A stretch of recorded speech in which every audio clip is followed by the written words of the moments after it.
성도 여러분, 혹시 소외를 경험해 보신 적이 있으신가요?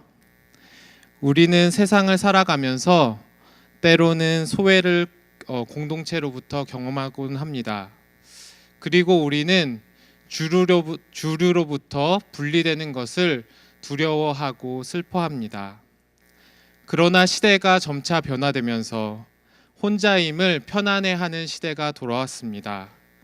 주류로부터 자신을 분리시키려고 하고 스스로 공동체로부터 소외를 택하기도 합니다. 요즘 자주 쓰는 용어 중에 혼밥이라고 들어보셨나요? 혼자서 밥을 먹는 것을 말합니다. 혼영은 혼자 영화 보기이고 혼행, 혼자 여행하기가 있습니다. 혼자 하기에 끝판왕이 있는데 그것이 무엇일까요? 바로 혼자 고깃집에 가서 삼겹살을 구워 먹는 것이라고 하네요. 세상이 혼자서도 괜찮아, 혼자서도 할 수 있어 말하는 가운데 여러 긍정적인 부분들도 있지만 홀로주의의 부정적인 영향 중에 하나는 신앙생활도 혼자 하려는 것입니다. 교회에 속하지 못한 사람을 세 가지 부류로 나눠봤는데요. 첫 번째는 교회에 나오지 않고 혼자서 예배하는 사람들입니다. 이 부류에 제 동생도 포함되는데요. 동생에게 교회 좀 나오라고 이렇게 이야기를 하면은 금세 이런 말이 튀어나옵니다. 형, 예수 믿으면 되지. 꼭 교회에 나가야 돼? 인터넷으로 영상으로 예배 드리면 되지. 꼭 주일 예배에 나가서 예배를 드려야 돼? 성경이 필요할 때 혼자서 읽으면 되지. 꼭 함께 해야 해? 여러분은 어떻게 생각하시나요? 혼신, 혼자서 신앙생활을 하는 것이 가능할까요? 교회에 속하지 않은 두 번째 부류는 교회에 다니지만 등록은 하지 않는 사람들입니다. 교회마다 교회 예배는 참석하지만 주일마다 참석하지만 등록하지 않고 목장에 참석하지 않습니다. 작은 규모의 교회보다는 사람들이 많이 모이는 큰 교회를 선호하고 사람들의 관심을 받지 않고 조용히 예배드리다 가는 것을 원합니다. 이분들 가운데는 초신자분들도 계시지만 이전 교회에서 목사님에게 그리고 성도들에게 상처를 받고 그 상처 때문에 공동체에 속하는 것이 두려운 분들도 있습니다. 세 번째는 교회에 등록하고 목장에도 참석하지만 마음을 열지 못하는 분들이 있습니다. 가까이 다가갔다가 괜히 상처를 받을까 봐 혹은 속마음을 다 털어놓았다가 다른 사람들에게 이것들이 퍼질까 봐 마음을 열지 못하는 사람들이 있습니다. 참으로 안타까운 일입니다. 과연 신앙생활은 무엇이고 교회는 어떤 곳일까요? 오늘 에베소서 본문은 우리가 미처 생각하지 못했던 신앙인들의 숨겨진 의미를 알려줍니다. 하나님의 부르심과 구원은 개인적인 구원일 뿐만 아니라 하나인 영적 공동체로서의 부르심입니다. 우리의 부르심에는 세 단계가 있습니다. 첫 번째, 구원받기 이전에 우리는 예수 그리스도 밖에서 철저하게 남이며 원수였습니다. 바울 당시의 초대교회는 크게 두 그룹이 있었습니다. 먼저는 유대인들이고 그리고 나머지는 유대인에 속하지 못한 다른 이방인들이었습니다. 이 그룹들을 구별하는 기준은 할례와 율법이 있었는데요. 할례를 받은 자 그리고 할례를 받지 못한 자, 율법을 준수하는 자, 율법을 준수하지 못하는 자로 나뉘어집니다. 유대인들은 이방인들을 향해서 저 할례 받지 못한 자라는 그런 비난적인 시선을 보내고 하나님의 선택하지 못한 죄인으로 대했습니다. 그런데 여기서 우리가 주목해야 될 점은 바울도 이 점을 어느 정도 인정하고 있다는 것입니다. 우리 함께 2장 11절에서 12절을 함께 읽어보도록 하겠습니다. 그러므로 생각하라. 너희는 그때의 육체로는 이방인이요 손으로 육체에 향한 할례를 받은 무리라 칭하는 자들로부터 할례를 받지 않은 무리라. 그때 너희는 그리스도 밖에 있었고 이스라엘 나라 밖의 사람이라. 약속의 언약들에 대해서는 외인이요 세상에서 소망이 없고 하나님도 없는 자이더니, 할례를 받지 않은 자, 그리스도 밖에 있는 자, 이스라엘의 밖에 있는 사람, 언약의 범주에 속하지 않은 자, 세상 가운데 아무런 소망이 없는 사람, 하나님과 전혀 관계가 없는 자. 우리에게도 이 명칭들이 낯설지 않은 이유는 우리도 이러한 때가 있었기 때문입니다. 우리는 예수 그리스도 밖에 있었고 예수님이 누구인지 알지도 못했습니다. 크리스마스 때마다, 성탄절 때마다 거리에 울려 퍼지는 그 성탄절의 노래가, 그리고 부활절에 나눠주는 그 계란이 우리에게 아무런 의미가 없을 때가 있었습니다. 우리는 하나님께로부터 죽은 자였습니다. 죽은 자라는 표현은 도저히 닿을 수 없는 거리감을 보여주는데요. 죽은 자가 산자를 향해서 아무리 손을 뻗고 뻗어 보아도 닿을 수 없듯이 하나님과 우리의 관계가 그러했습니다. 철저하게 분리된 관계요. 오히려 하나님을 대적하며 뜻을 거역하며 남보다 못한 원수였습니다. 그리고 우리는 하나님뿐만 아니라 서로에게도 원수였습니다. 유대인들은 이방인들을 지옥의 땔감, 개, 짐승으로 부르면서 멸시하고 혐오하였고, 이방인들도 또한 그 유대인들을 멀리하였습니다. 유대인들과 이방인들의 이 적대감은 그 당시의 이야기만이 아닙니다. 오늘 우리의 문제입니다. 사람들은 끊임없이 분열하고 갈등합니다. 서로 간의 담을 높이 쌓아 올립니다. 피부색의 담, 그리고 학력의 담장, 지역, 경치, 계급들의 장벽들을 다 세워갑니다. 육체의 욕심, 마음의 정욕대로 살아가면서 자신의 이익에 따라서 모였다가 다시 흩어지기를 반복합니다. 우리는 영원히 하나라는 그 플랜카드 아래에 모인 사람들도, 그러한 관계들도 아주 사소한 일로 금세 금이 가고 깨어지게 됩니다. 인사를 했는데 받아주지 않으면 금세 마음의 거리감이 생기죠. 자녀 이야기를 잘못했다가는 정말로 큰일 날지도 몰라요. 심지어 험담이 아니라 무관심에도 상처를 받아요. 다들 모여서 우리 아기가 이쁘다고 하는데, 우리 아기 너무 아기가 너무나도 이뻐요 하는데, 그 중에서 딱 한 분이 아무 말도 안 하고 가버리시면 이쁘다고 들었던 수많은 말들은 사라지고, 속으로 왜 저분은 우리 아기가 이쁘다고 이야기를 해주지 않았을까, 서운함이 밀려옵니다. 죄송합니다. 이거는 제 얘기입니다.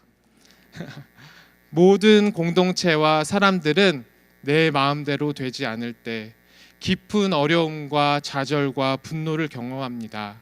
단순히 그들이 나와 먼 관계가 있는 남이어서가 아닙니다. 가족의 울타리 안에서도 수없이 갈등하고 분열합니다.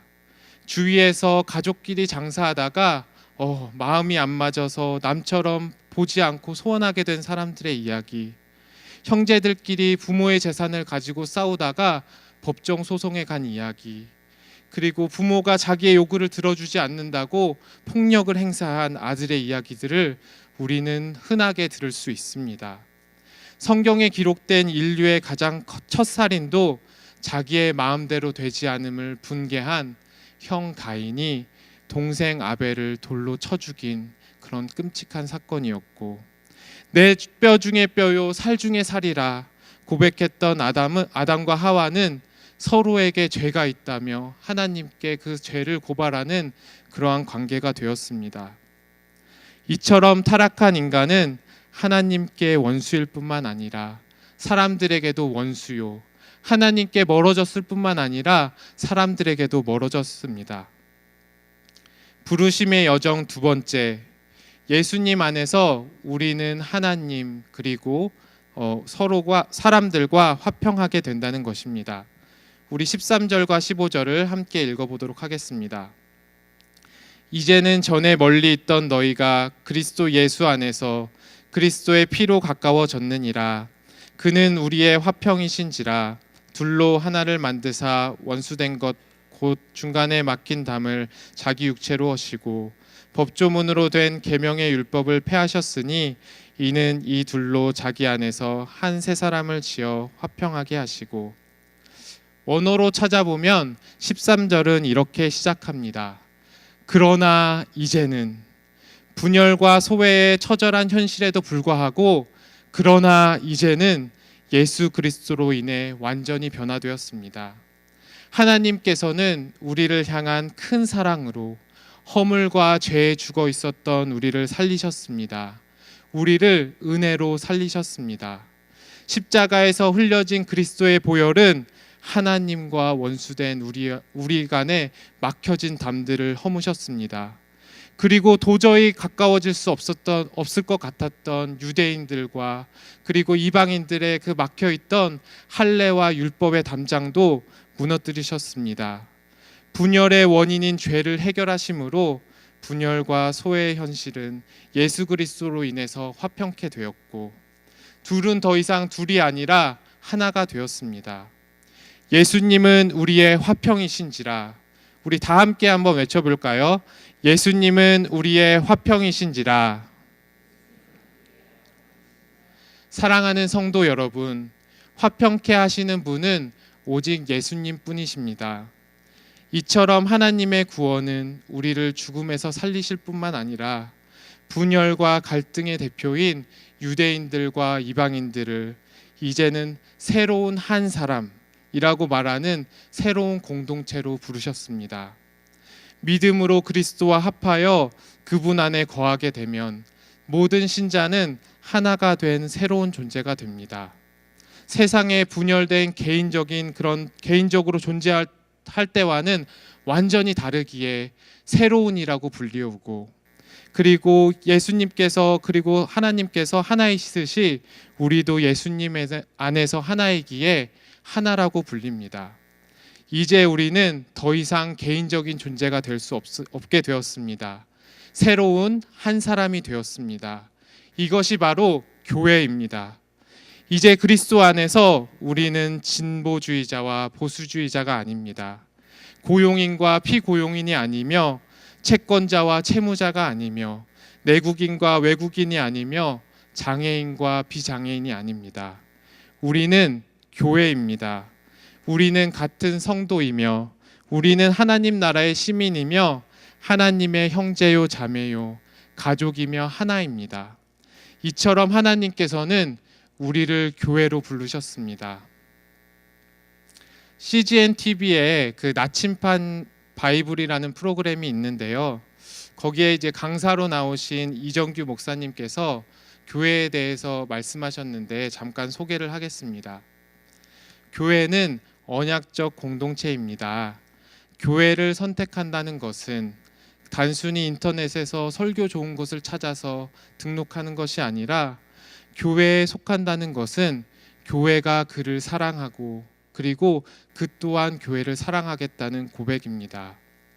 다시 말해서 한 신자가 하나의 교회를 선택한다는 것은 신부가 신랑과 함께 서로 사랑하겠다는 그 언약만큼 오히려 더 깊은 맹세라는 것입니다. 마치 사랑이 결혼을 지키는 것 같지만 그 결혼이라는 그 언약이 서로를 더욱더 사랑하게 만들듯이 교회와의 언약이 성도들을 서로 사랑하게 만듭니다. 이 시대가 아무리 약속을 쉽게 생각하고 쉽게 어겨버려도 관계의 최후의 보류인 결혼은 우리가 이렇게 쉽게 깰 수 없듯이 교회와 맺은 그 언약 또한 그 더 신중하게 생각해야 한다는 것입니다. 부르심의 여정 세 번째, 우리들은 그리스도 안에서 함께 지어져 간다는 것입니다. 신앙은 결코 혼자 걷는 여정이 아닙니다. 신앙의 길은 공동체와 함께 걷는 길입니다.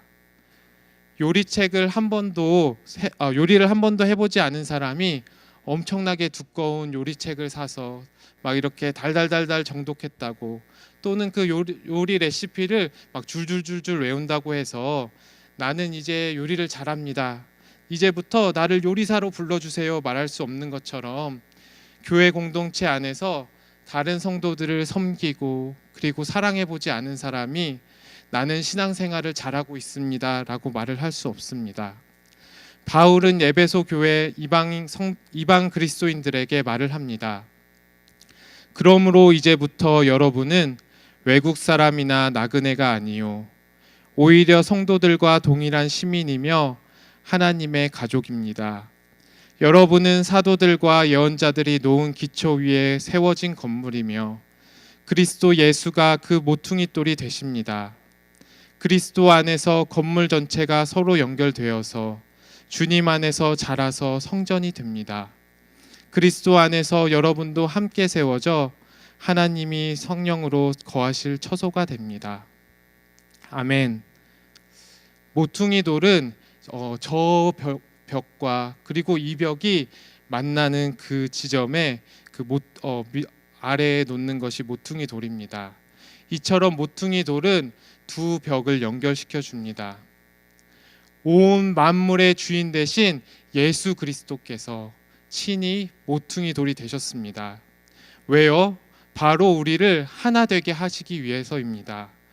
여기 있는 저와 여러분을, 그리고 김지사님과 이지사님을, 그리고 담임 목사님과 새신자를, 그리고 장로님과 어린아이들을 서로 하나 되게 하시고 예수 안에서 성전으로 지어 가십니다. 구원받은 성도들은 하나의 온전한 성전이 이미 됐을 뿐만 아니라 모퉁이 돌이 되신 예수 그리스도 안에서 서로 연결되어서 성령이 거하실 처소로 함께 지어져 가고 있습니다. 함께 지어져 가느니라, 함께 지어져 가느니라. 이 말을 꼭 기억하셨으면 좋겠습니다. 하나님은 사랑이시기에 홀로 존재하실 수 없듯이 우리도 홀로 완성될 수 없습니다. 우리는 그리스도 안에서 함께 완성되어 가는 존재입니다. 한 성령 안에서 우리는 함께 손을 잡고 한 아버지인 그 하나님께 나아가는 그런 자녀들입니다. 하나님의 가족이 된 그 교회는 더 이상 내 편, 네 편으로 서로를 가르지 않습니다. 여호수아와 그 백성들이 이제 요단강을 건너서 이제 여리고를 향하고 있을 때 그들의 걸음을 막은 사람이 있었습니다. 그에게 여호수아가 묻습니다. 너는 우리를 위하느냐 아니면 우리의 적들을 위하느냐? 다시 말하면 너는 우리 편이냐 아니면 적의 편이냐라는 질문입니다. 너는 이스라엘의 편이냐 아니냐? 그러나 가로막은 이는 말합니다. 아니라 나는 여호와의 군대 대장이라. 그는 이스라엘 편이라고 말해줄 법도 한데 둘 다 아니라는 것입니다. 너의 편도 아니고 나의 편도 아니고 오직 하나님의 편이라는 대답입니다. 성도 여러분, 여기에 연합의 비밀이 있습니다. 우리 교회가 어떻게 이 향남 지역에서 개교회인 예수 향남교회를 넘어서 하나님의 교회로 지어져 갈 수 있겠습니까? 교회 안에서 내 부서와 다른 부서가 서로 주장하고 이렇게 다투지 않을 수 있을까요? 하나님께서 말씀하셨습니다. 너의 신을 벗으라. 신을 벗는다는 것은 자기를 부인하는 일입니다. 내 권리를 내려놓는 일입니다. 내 주장을 내려놓겠다는 것입니다. 내 소리를 끄겠다는 것입니다. 그리고 하나님을 고백하겠다는 것입니다. 우리가 하나님의 거룩한 땅 위에 서 있음을 고백하는 일입니다. 하나님의 뜻 위에 서기를 결정하는 일입니다. 내 편, 내 교회, 내 가정, 내 부서가 아니라 하나님 편이 되기를 결정하고 그리고 그 일에 힘쓰겠다는 다짐입니다. 이때야 우리 공동체는 하나님의 교회가 될 수 있을 것이고 진정한 하나가 될 수 있을 것입니다. 말씀을 정리하도록 하겠습니다. 사랑하는 성도 여러분, 교회는 수단이 아니라 목적입니다. 예수 그리스도께서 이 땅에 오신 이유는 허물과 죄에 빠진 우리를 살리셔서 교회로 세우시기 위함입니다. 따라서 교회는 우리 신앙생활의 수단이 아니라 우리 신앙생활의 목적입니다. 삼위 하나님을 예를 들어볼까요? 성부, 성자, 성령 하나님이 계시는데요. 성부 하나님에게 성자 예수님은 수단이실까요? 자기의 만족을 채우기 위한, 자신의 행복과 평안을 채우기 위한 수단이 되실까요? 아닙니다. 성부 하나님에게 성자 예수님은 목적 그 자체이십니다. 성부 하나님의 존재 이유는 성자 예수님을 위함이고, 성자 예수님의 존재는 서로를 위한 존재 이유가 되는 것입니다. 그리고 그런 방식으로 서로를 사랑하시고 서로를 섬기십니다. 그리고 그 사랑과 섬김에 우리를 초대하십니다. 너희는 이렇게 사랑해라, 너희는 이렇게 섬기라 요청하십니다. 이런 사랑과 섬김이 넘치는 곳이 바로 우리가 그토록 소망하는 천국 하나님의 나라요. 그리고 그 우리 교회가 이 땅 가운데서 하나님의 나라를 보여주는 표지가 되기를 원하십니다. 바울은 감옥에서 에베소 교회를 향해서 편지를 적고 있습니다. 그의 마음은 어떠할까요? 무엇이 가장 그의 마음속에 남아있을까요? 개인적으로 저는 지난 작년 한 해를 돌아보면서 가장 아쉬웠던 점은 더 사랑하지 못했다는 점입니다. 아내와 딸과 그리고 부서의 교사들과 그리고 아이들을 왜 더 사랑하지 못했을까? 더 사랑할 걸. 우리가 이 땅을 떠날 때 왜 더 사랑하지 못했을까? 후회를 남기지 않도록 서로 실컷 사랑하고 서로 실컷 섬기는 그런 공동체가 되기를 축원합니다. 말씀을 읽고 기도하는 것이 신앙생활의 가장 중요한 부분이지만 신앙생활의 전부는 아닙니다. 우리가 하나님을 알아가고 기도하고 그리고 하나님을 섬기듯이 우리는 공동체를 알아가고 공동체를 위해서 기도하고 공동체를 섬기는 것이 신앙이고 교회의 본질입니다. 사랑하는 성도 여러분, 여러분은 교회를 사랑하십니까? 우리 예수 향남교회가 하나님이 기뻐하시는 교회가 되기를 원하십니까? 그렇다면 함께 기도해 주십시오. 우리 교회가 내 교회, 너 교회, 내 부서, 너의 부서, 네 편, 내 편 하는 세상의 소리를 내려놓고 하나님의 섬김과 하나님의 사랑으로 기존의 신자들뿐만 아니라 새로 들어오는 새로운 신자들 또한 교회의 하나됨을 경험하고 체험할 수 있도록 예수 그리스도께서 이루신 새로운 한 사람이 회복되어질 수 있도록 교회 안에 사랑과 풍성함과 충만함이 넘쳐 흐르기를 기도해 주십시오. 우리 이 시간에 함께 기도하도록 하겠습니다. 이 시간 우리 먼저 기도할 때는 자신을 돌아보았으면 좋겠습니다. 우리 마음을 돌아보면서 우리 가운데에는 홀로 신앙생활을 하려는 마음은 없으신가요? 나만, 우리 가족만, 우리 부서만 생각하고 있지는 않으신가요? 내 안의 소리가 주장이 너무나도 커서 하나님의 소리를 듣지 못하고 주위 지체들의 소리와 신음에 듣지 못하고 반응하지 못하고 있는 것은 아닐까요? 혹시 내 속에 나를 주장하려는 마음이 있다면 이 시간 회개하시고 자신의 신발을 벗기를 소망합니다. 그리고 오직 화평케 하시는 그 예수 그리스도 안에 우리가 설 수 있도록 기도하시기 바랍니다. 우리 주여 한번 부르짖고 함께 기도하도록 하겠습니다.